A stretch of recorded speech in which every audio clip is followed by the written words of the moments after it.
In this video, I'm going to give you a holistic overview of statistics as it pertains to grade 10 and grade 11.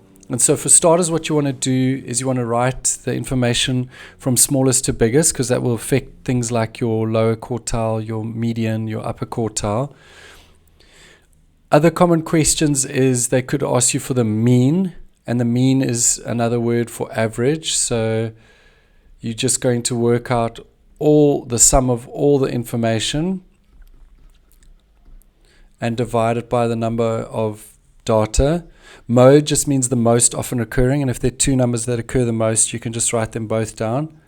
Mode or class just means the interval or the group that occurs the most often.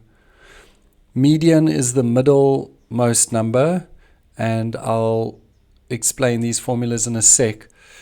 So if you need the lower quartile, so that's the lowest quarter of the data, it's helpful just to remember these formulas. So lower quartile is just 1/4, and n is the number of data you have plus 1.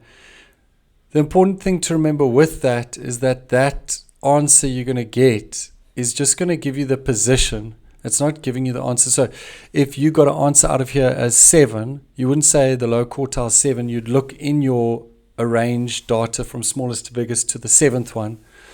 What happens for any of these formulas, for the low quartile, the median, or the upper quartile, if you end up with a decimal like 12.5, then you just look and you add the 12th data, maybe it was 50, and you add the value of the 13th data, let's just say it was 56, and you divide that by 2. So if you ever get a decimal out of these formulas, just add the data on either side together and divide by 2. That will then help you to draw your box and whisker. Another word for it is your 5-point summary, which is just the list of information. The 5-point summary is made up of the min, the max, the lower quartile, median, and the upper quartile.